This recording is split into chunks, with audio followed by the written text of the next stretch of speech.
श्रीमद् भागवत के 10वें स्कंद के 29वें अध्याय में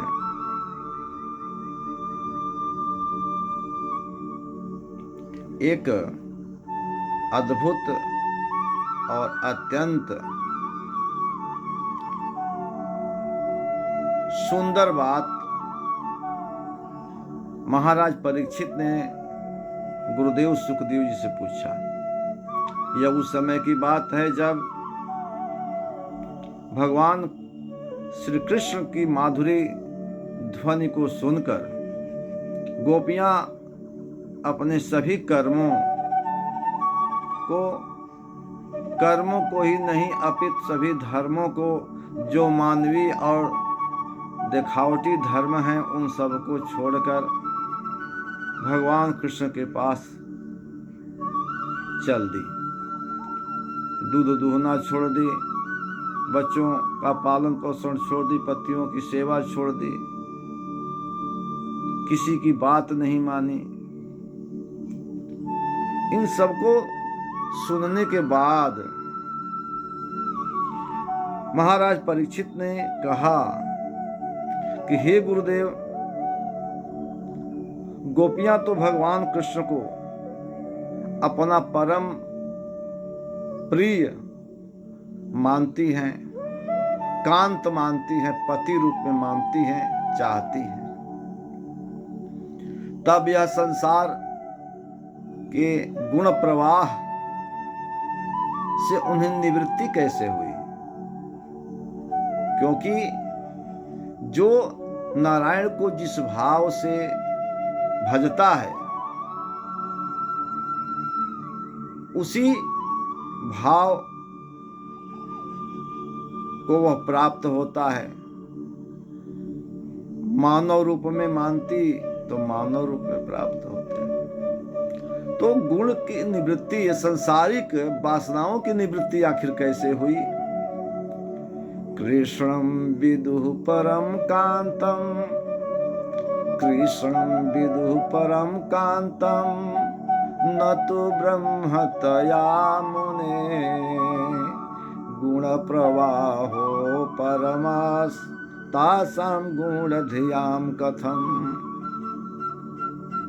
सुनकर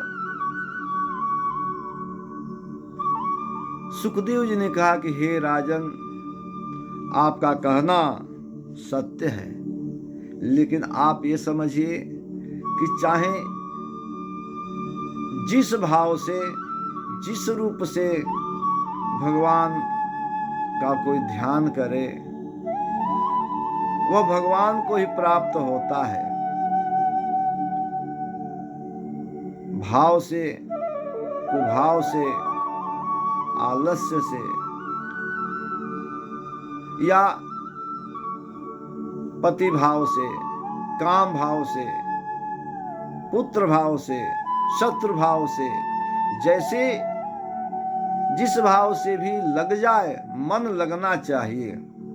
भगवान में मन जब लग जाए तो वह भगवान को भक्त प्राप्त हो ही जाता है। कामं क्रोधं भयं स्नेहा मैक्य सौहृदमेव च। कामं क्रोधं भयं स्नेहा मैक्यं सौहृदमेव च। नित्यं हरौ विदधतो यान्ति तन्मयतां हिते। हे राजन, काम से हो, क्रोध से हो, भय से हो, स्नेहवश हो, सौहृद भाव से हो, चाहे जिस भाव से नारायण में प्रेम हो जाए, नारायण में रति हो जाए, बस यही तो चाहिए कि वह नारायण को प्राप्त होता है, नारायण उस पर रिझ जाते हैं। यह जरूरी नहीं कि भक्त और भगवान का ही भाव हो, पिता पुत्र का संबंध हो, पति पत्नी का संबंध हो, शत्रु शत्रु का संबंध हो, भाव ग्राही जनार्दन, आप उनके साथ तन्मयता को चाहते हैं, यही मुख्यता है और यही मुख्य विषय है जिसके चलते भगवान प्रसन्न हो जाते हैं। और यही कारण है कि सभी गोपियां चाहे वहां पहुंची अथवा नहीं पहुंची, अपने पतियों द्वारा निरुद्ध कर ली गई, रोक दी गई,